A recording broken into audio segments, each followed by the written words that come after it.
Welcome back to the channel everybody. हमने last video में हमारा chapter number 2 principles of management start किया था। हमने उस वीडियो में देखा था कि प्रिंसिपल्स ऑफ मैनेजमेंट का मतलब क्या होता है, क्या उसके फीचर्स हैं और क्या उसकी इंपॉर्टेंस है। आज की वीडियो में हम पढ़ने वाले हैं कुछ प्रिंसिपल्स ऑफ मैनेजमेंट। कौन कौन से प्रिंसिपल्स ऑफ मैनेजमेंट हमारे पास अवेलेबल है, कौन कौन से प्रिंसिपल्स ऑफ मैनेजमेंट किसी भी मैनेजर को फॉलो करने चाहिए जिससे कि वो अपनी ऑर्गेनाइजेशनल गोल्स को अच्छे से अचीव कर सके, प्लस अपने इंडिविजुअल गोल्स को भी अचीव कर सके। देखिए, हमारे जो प्रिंसिपल्स ऑफ मैनेजमेंट हैं ये किसने दिए हैं, ये मैंने लास्ट वीडियो में भी बताया था।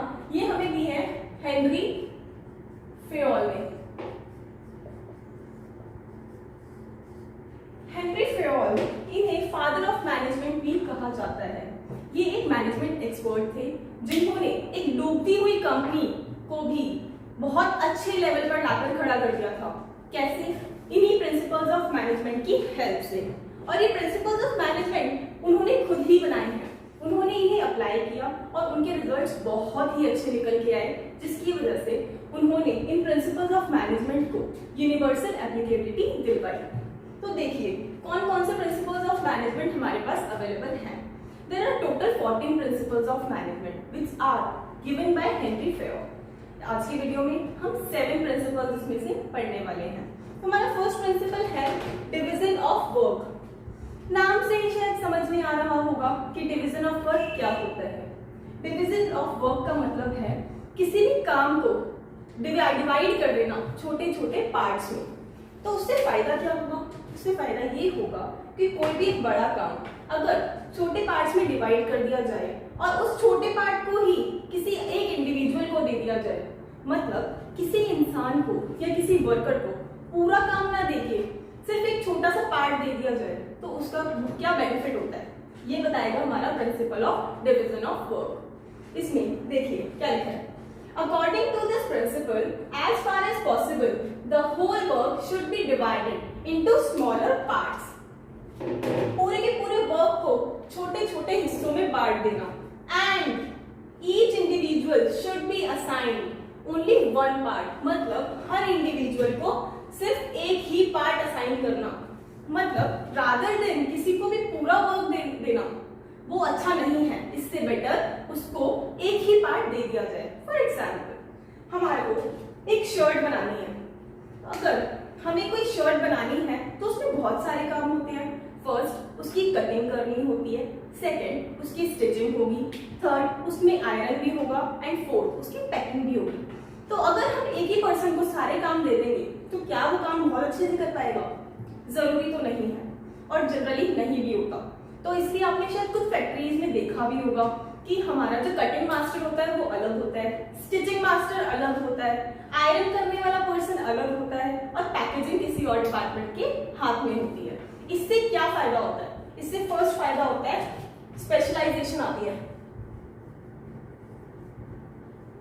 स्पेशलाइजेशन ऑफ वर्क निकल के आता है, फर्स्ट फायदा। सेकेंड फायदा क्या होता है? इससे इफेक्टिवनेस आती है। इफेक्टिवनेस का मीनिंग शायद आप लोगों को याद होगा। इफेक्टिवनेस मीन्स काम का टाइम पे पूरा होना। अगर हम किसी भी एक इंडिविजुअल को एक छोटा सा ही पार्ट देंगे तो वो ऑब्वियसली काम को टाइमली पूरा कर पाएगा। एंड थर्ड, उसका क्या फायदा होता है? एफिशिएंसी। एफिशिएंसी मतलब रिडक्शन इन कॉस्ट। जब भी कोई पर्सन स्पेशलाइज हो जाएगा अपने ही काम में तो ऑब्वियसली वो अपना काम कम कॉस्ट पे और कम टाइम में पूरा कर पाएगा। तो इसके ये 3 फायदे होते हैं हमारे इस प्रिंसिपल को फॉलो करने के। अब है हमारा next principle which is unity of command. Command का मीनिंग क्या है यहाँ पर? Command means order. शायद आप लोगों ने वर्ड भी सुना होगा कमांडर। कमांडर क्या करते हैं? कमांडर का काम होता है कमांड देना, मतलब ऑर्डर देना। तो इसके अंदर हम क्या पढ़ने वाले हैं? ये प्रिंसिपल हमें बताने वाला है कि कोई भी एम्प्लॉय उसके पास सिर्फ एक ही उसके सुपीरियर से, मतलब एक ही बॉस से ऑर्डर्स आने चाहिए, रादर देन किसी पर्सन को बहुत सारे, अगर उसको बहुत सारे सुपीरियर ऑर्डर देने लग जाएंगे तो उसके माइंड में कंफ्यूजन आ जाएगा कि किसका वर्क पहले कंप्लीट किया जाए, किसका वर्क बाद में कंप्लीट किया जाए, कौन सा ज्यादा इंपॉर्टेंट है, और शायद उसे काम भी समझ ना आए। और उसके पास सबसे मेन पॉइंट, उसके पास कहीं ना कहीं एक एक्सक्यूज भी आ जाता है कि मैं उस वाले बॉस के काम में बिजी था, मतलब काम में लेट तो होगा ही होगा, उसके पास साथ में उसके साथ क्या होगा, उसके पास एक्सक्यूजेस भी आ जाएंगे। अब है हमारा next principle, authority and responsibility. Authority का मतलब होता है अधिकार और रिस्पॉन्सिबिलिटी का मतलब होता है जिम्मेदारी।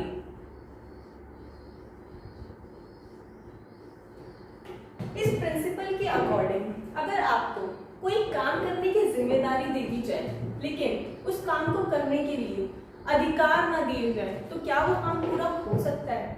नहीं हो सकता। फॉर एग्जाम्पल सपोज करिए प्रोडक्शन डिपार्टमेंट को कह दिया जाए आपको 1000 यूनिट्स प्रोड्यूस करने हैं, लेकिन इनको अथॉरिटी ना दी जाए क्या करने की, रॉ मटेरियल परचेज करने की।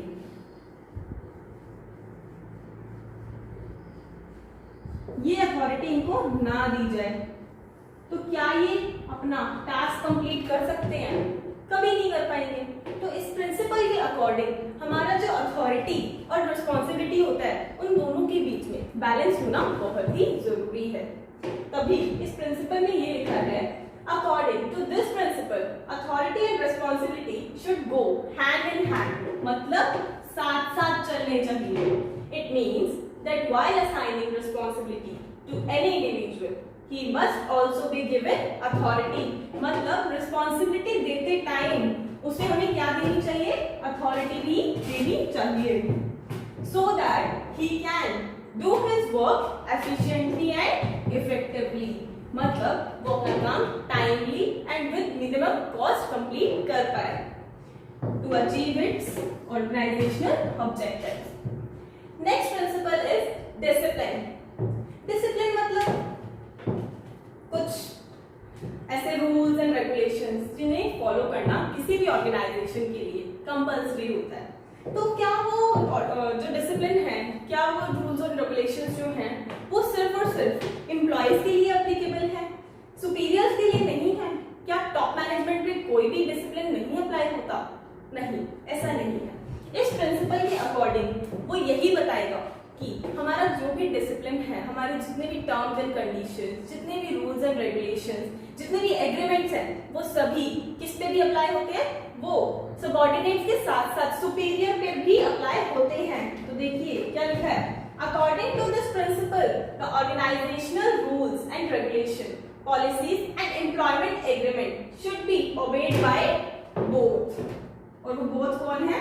Superior and subordinate. मतलब इन दोनों को ही उसका हम पूरा करना है, मतलब कि उसको ओबे करना है, उसको फॉलो करना है। किसको? हमारे जो रूल्स एंड रेगुलेशंस हैं, हमारे जितनी पॉलिसीज हैं और जो भी एम्प्लॉयमेंट एग्रीमेंट है, वो दोनों को फॉलो करने हैं, हमारे एम्प्लॉयज को भी और हमारे सुपीरियर्स को भी। Which is necessary to achieve. क्यों जरूरी है ये? हमारे ऑर्गेनाइजेशनल गोल को अचीव करने के लिए। अभी तक हम अपना सारा मैनेजमेंट कर ही किस लिए रहे हैं? अपने organisational as well as individual goals को पूरा करने के लिए। होपफुली आपको ये चारों प्रिंसिपल्स अच्छे से समझ आए होंगे। तो अपने नेक्स्ट प्रिंसिपल्स को करने से पहले आप प्लीज इसका या तो स्क्रीनशॉट ले लीजिए या फिर इन्हें नोट कर लीजिए। होपफुली सबने नोट कर लिया होगा। तो हम अपने अगले principle which is remuneration to employees को पढ़ते हैं।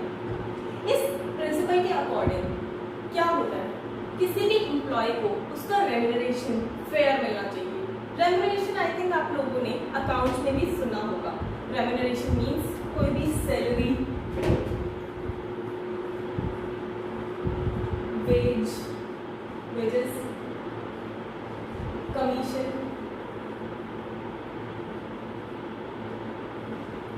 मतलब अगर किसी भी एम्प्लॉय का जो भी उसकी सैलरी बनती है, किसी भी लेबर की जो उसकी वेजेस बनती हैं, या कमीशन बेस्ड है तो कमीशन जो भी बनता है, कुछ भी इंटरेस्ट बनता है, जो भी उसका रेम्यूनरेशन बनता है वो हमें फेयरली पे करना है। इस प्रिंसिपल के अकॉर्डिंग फेयर ने यही बात कही है कि हर एम्प्लॉय, हर लेबर उसको उसका रेम्यूनरेशन बिल्कुल फेयर मैनर में मिलना चाहिए। और क्यों मिलना चाहिए, क्या फायदे होंगे इसके? पहला, उसको वो हमारी ऑर्गेनाइजेशन में लॉन्ग टर्म तक बना रहेगा, वो हमारी ऑर्गेनाइजेशन को छोड़ के नहीं जाएगा। और दूसरा, वो हमारे ऑर्गेनाइजेशनल गोल को भी अपने इंडिविजुअल गोल की तरह समझेगा और हमारे ऑर्गेनाइजेशन के लिए पूरी मेहनत के साथ काम करेगा।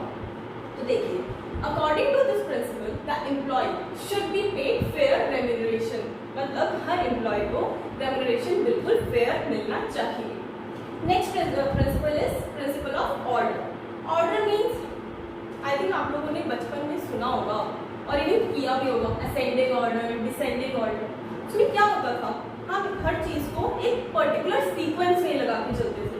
असेंडिंग में क्या करते थे, छोटे से बड़े एक ऑर्डर में चीजों को लगाते थे, मतलब डिजिट्स को अरेंज करते थे। ऐसे ही डिसेंडिंग में बड़ी से छोटे डिजिट्स को अरेंज करते थे। तो ऑर्डर में इसमें किस टाइप के ऑर्डर्स आने वाले हैं? इसमें दो टाइप के ऑर्डर्स आएंगे। फर्स्ट आएगा मटेरियल ऑर्डर,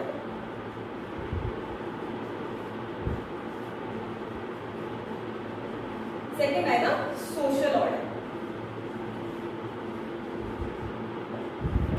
मटेरियल ऑर्डर किस लिए? अब जैसा नाम है, मटेरियल मतलब सामान, ये किस लिए होगा? फिजिकल थिंग्स के लिए।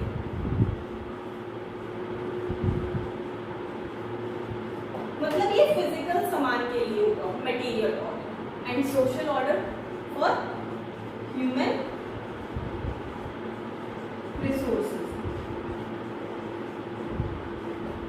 मतलब किसी भी ऑर्गेनाइजेशन में दो चीजों का ऑर्डर में होना बहुत जरूरी है। फर्स्ट, उसके एम्प्लॉयज को, मतलब उसके ह्यूमन रिसोर्सेज को।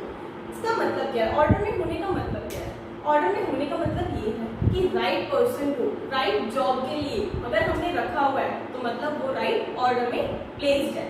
फॉर एग्जाम्पल, अगर हम MBA इन फाइनेंस को लॉ डिपार्टमेंट में डाल दें, मतलब लीगल डिपार्टमेंट में डाल दें, क्या वो अपना काम अच्छे से कर पाएगा? बिल्कुल नहीं कर पाएगा, क्योंकि राइट जॉब पे राइट पर्सन है ही नहीं। तो मतलब MBA इन फाइनेंस को किस में डालेंगे? फाइनेंशियल डिपार्टमेंट में डालेंगे। तो मतलब देखिए इसमें क्या लिखा है, according to the principle a right person should be placed at right job. मतलब राइट पर्सन को राइट जॉब पर रखना। ये तो हो गया सोशल ऑर्डर, ह्यूमन रिसोर्सेज के लिए। Second, and everything should be placed at right place. मतलब हर सामान को भी उसके राइट प्लेस पे रखना है, मतलब मटेरियल ऑर्डर। इससे क्या होगा? पहला, टाइम सेव होगा।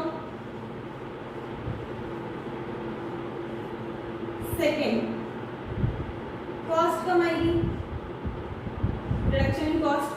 कॉस्ट कैसे कम आएगी? अगर आप MBA इन फाइनेंस को अपने लीगल डिपार्टमेंट में रख लोगे तो क्या वो आपको लीगल अच्छी एडवाइसेस दे पाएगा?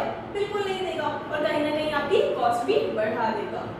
तो इससे हमारे को दो फायदे डेफिनेटली होने वाले हैं। फर्स्ट, आपका टाइम बचेगा। सेकेंड, आपकी जो कॉस्ट है वो कम हो जाएगी। नेक्स्ट है इनिशिएटिव। इनिशिएटिव का मतलब क्या है?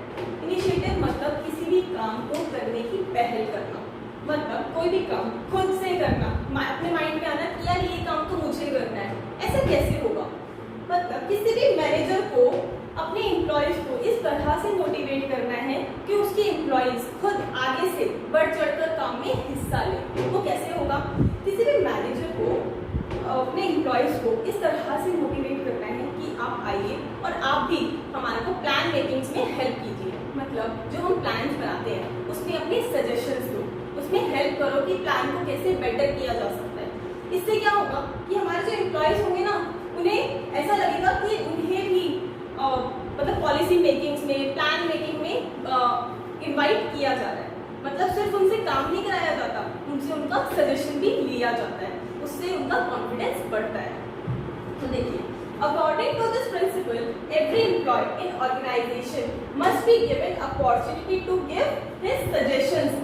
सजेशन देने की अपॉर्चुनिटी प्लस प्लान बनाने की अपॉर्चुनिटी अगर हम अपने एम्प्लॉयज को देंगे तो अगेन वो लॉन्ग टर्म तक रिटेन रहेंगे।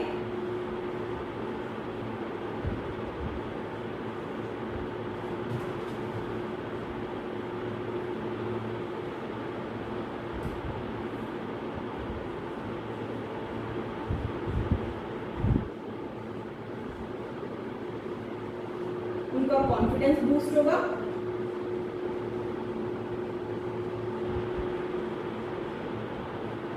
अगेन उनकी एफिशिएंसी बढ़ेगी और वो भी अपना काम टाइमली करेंगे, मतलब इफेक्टिवनेस भी बढ़ेगी।